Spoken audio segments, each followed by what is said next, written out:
இந்த ஒரு பொருள அன்று வந்து நீங்க பசுமாட்டுக்கும், காகத்துக்கும் தானமா கொடுத்தீங்க அப்படின்னா, தீராத நோயும் தீரும், பித்ரு சாபம் விலகும், லட்ச லட்சமாய் பணம் வரும். அது என்ன பொருள்? அது எதனால சிறப்பு வாய்ந்தது? இந்த அமாவாசை ஏன் அவ்வளவு முக்கியத்துவம் வாய்ந்தது? அப்படிங்கிறதெல்லாம் நம்ம இந்த பதிவுல பார்க்கலாம். வீடியோ வந்து நீங்க ஸ்கிப் பண்ணாம பார்த்தீங்கன்னா தான், நான் எதனால இந்த அமாவாசை ஒரு சிறப்பு வாய்ந்த அமாவாசையாக நான் சொல்கிறேன் அப்படிங்கிற காரணம் வந்து உங்களுக்கு புரியும். வீடியோ பிடிச்சிருந்தா மறக்காம லைக் பண்ணுங்க. உங்க ஃப்ரெண்ட்ஸ்க்கெல்லாம் யூஸ் ஆகும்னு நினைச்சீங்கன்னா ஷேர் பண்ண மறக்காதீங்க. புதுசா பார்க்குறவங்க சப்ஸ்கிரைப் செஞ்சுட்டு பாருங்க. இந்த சித்திரை மாசத்துல அமாவாசையானது 2 தினங்கள்ல வந்திருக்கு. ஏப்ரல் 16ஆம் தேதியும் அமாவாசை, ஏப்ரல் 17ஆம் தேதியும் அமாவாசை. ஏப்ரல் 16ஆம் தேதி போதாயான அமாவாசைன்னு சொல்றது. ஏப்ரல் 17ஆம் தேதி சர்வ அமாவாசைன்னு சொல்லக்கூடியது. சரி, எதுல நம்ம விரதம் இருக்கணும் அப்படின்னு பார்த்தீங்கன்னா, இந்த ஏப்ரல் 16ஆம் தேதி வியாழக்கிழமை அன்று வரக்கூடிய போதாயான அமாவாசை வந்து எல்லோரும் கடைபிடிக்கக்கூடிய வழக்கம் இல்லை. அந்த அமாவாசையை வந்து சில பேர் மட்டும், அந்த போதாயன சூத்திரத்தை கடைபிடிக்கிறவங்க மட்டும்தான் விரதம் இருப்பாங்க. நம்ம வந்து ஏப்ரல் 17ஆம் தேதி சர்வ அமாவாசை அப்படின்னு சொல்லக்கூடிய நாளில் தான் விரதம் இருக்கணும். ஏப்ரல் 16ஆம் தேதி வியாழக்கிழமை அன்றே அமாவாசை திதியானது இரவு 7:31க்கு ஆரம்பித்து ஏப்ரல் 17ஆம் தேதி வெள்ளிக்கிழமை மாலை 5:47 வரையும் அமாவாசை திதி இருக்குது. ஏப்ரல் 17ஆம் தேதி நம்ம வழக்கம் போல் அமாவாசை விரதம் இருக்கலாம். தர்ப்பணம் கொடுக்கறது, படையலிட்டு காகத்துக்கு உணவு கொடுப்பது, இது எல்லாமே நம்ம செய்யலாம். இந்த அமாவாசை நாளில் பார்த்திங்கன்னா அஸ்வினி நட்சத்திரம் சேர்ந்து வருது. இந்த அஸ்வினி நட்சத்திரத்துக்கும் அமாவாசைக்கும் என்ன தொடர்பு அப்படின்னு நீங்கள் யோசிப்பீங்க. எதனால் இந்த நாள் சிறப்புங்கிற காரணத்தை நம்ம தெரிஞ்சுக்கலாம். இந்த நோய் நொடியெல்லாம் தீர்க்கணும் அப்படின்னா சில நட்சத்திரங்கள் வந்து சிறப்பு வாய்ந்த நட்சத்திரங்களாக சொல்லப்படுது. அதில் இந்த அஸ்வினி நட்சத்திரம். இந்த அஸ்வினி நட்சத்திரம் வந்து நம்ம உடல் ரீதியாக ஆரோக்கியம் பெறுவதற்காக, நம்மளுடைய தீராத நோய் தீரணும் அப்படின்னு நம்ம ஏதாவது பரிகாரம் செய்யணும் அப்படின்னா இந்த நாள் வந்து மிக உகந்த நாள்.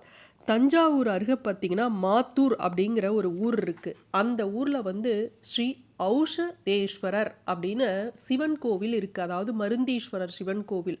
ஔஷதம் அப்படின்னா ஔடதம் அப்படின்னு சொல்லுவாங்க. மருந்து, ஔஷதம்னா மருந்து அப்படின்னு சொல்லுவாங்க. இந்த மருந்தீஸ்வரர் ஆலயம் அப்படிங்கிறது அமிர்த கங்கை பிரவாகத்தில் தோன்றியது. அமிர்த சக்தியோட மூலிகை மருந்து சக்திகளும் இணைந்த தலம் அப்படின்னு இதில் சொல்லப்பட்டுள்ளது. இது கோவிலில் வந்து அங்கே நோட்டீஸ் மாதிரி வச்சுருப்பாங்கல்ல, போர்டு, அதில் வந்து நான் வந்து ஸ்க்ரீன்ஷாட் எடுத்துக்கிட்டு வந்த இது. மூலிகைகளுக்கு அதிபதியான அகஸ்தியரும் தன்வந்திரி பெருமாளும் இந்த தலத்தில் வந்து மருந்து சக்திகளை வந்து அமிர்தத்தோடு வார்த்து நோய்களுக்கு நிவாரணம் தரக்கூடிய மருந்துகளை கண்டுபிடிச்ச ஒரு நிவாரண பூமி அப்படின்னு சொல்லப்பட்டுள்ளது. இந்த தலத்தில் வழிபட்டோம் அப்படின்னா சகலவிதமான நோய்களும், அதாவது எவ்வளவு பெரிய வியாதியாக இருந்தாலும் தீராத வியாதிகளையும் தீர்க்கக்கூடிய தலம். துரிதமாக அதுவும் நிவாரணம் கிடைக்குமா.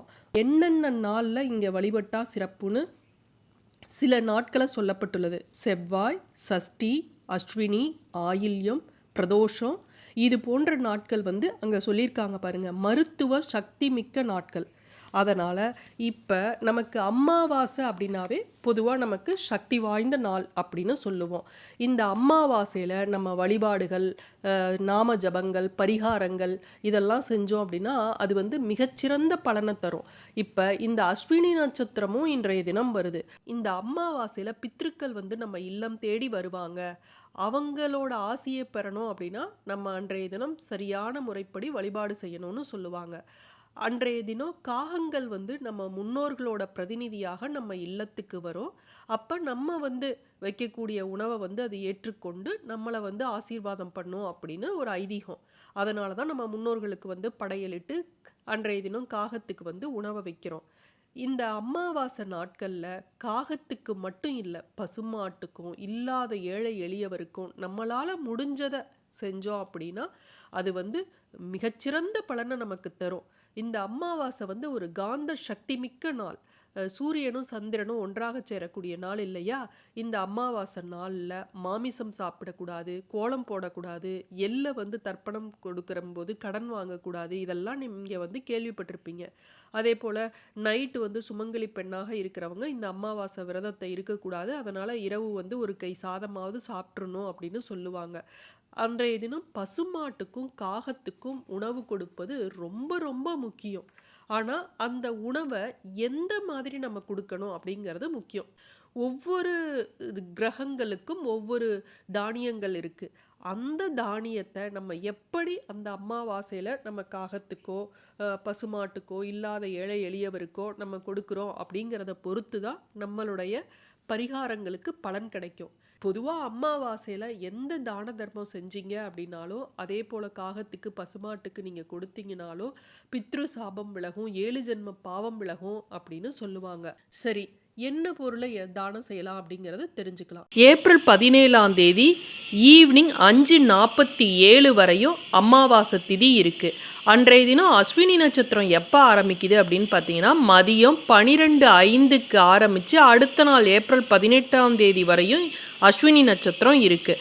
இப்போ நம்ம பசுமாட்டுக்கு காகத்துக்கு உணவு கொடுக்கணும், முன்னோர்களுக்கு படையலிட்டு சாமி கும்பிடணும் அப்படிங்கிறவங்க காலையில் 10:30 மணிக்கு முன்பாக சாமி கும்பிட்டுடுங்க. 10 to 12 வேண்டாம். ஏன் அப்படின்னா வெள்ளிக்கிழமை 10 to 12 ராகு காலம் இல்லையா, அதனால் 12 மணிக்கு பிறகு நீங்கள் எப்போ வேணாலும் நீங்கள் படையலிட்டு சாமி கும்பிடலாம். காகத்துக்கு பசுமாட்டுக்கு உணவை தானமாக கொடுக்கலாம். இன்றைய தினம் நம்ம முன்னோர்களுக்காக செய்யக்கூடிய சமையலில் அவரைக்காய் இடம்பெற வேண்டும். அவரைக்காய்க்கும் இந்த அமாவாசைக்கும் என்ன தொடர்பு அப்படின்னு நீங்கள் யோசிப்பீங்க. இந்த சுக்கிர பகவானுக்குரிய தானியம் எது அப்படின்னு பார்த்தீங்கன்னா மொச்சை.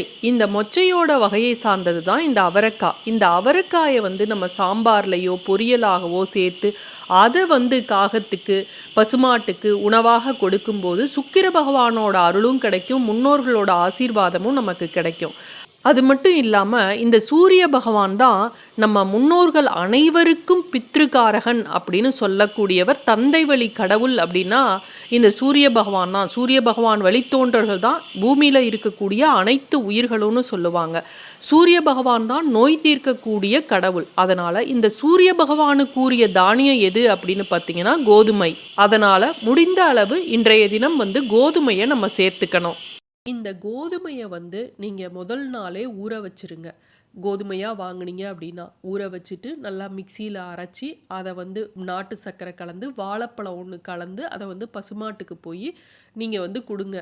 இந்த மாதிரி கோதுமையை வாங்கி ஊற வச்சு என்னால் கொடுக்க முடியலங்கிறவங்க கோதுமை மாவாக வாங்கிக்குங்க. நாட்டு சர்க்கரையை கலந்து இல்லை சர்க்கரை கூட ஓகே, அதை கலந்து வாழைப்பழத்தை கலந்து கொடுங்க. கோதுமை மாவால் செய்யப்பட்ட உணவு எந்த உணவாக இருந்தாலும் சரி அதை காகத்துக்கு வைங்க. இது மாதிரி நம்ம செய்யறப்ப தீராத நோய் தீரும், கர்ம வினை குறையும், பித்ரு சாபம் விலகும். இதை நீங்கள் செஞ்சு பாருங்க. உங்கள் வாழ்க்கையில் பல மாற்றங்கள் ஏற்படும். மீண்டும் அடுத்த காணொளியில் சந்திக்கும் வரை நன்றி, வணக்கம்.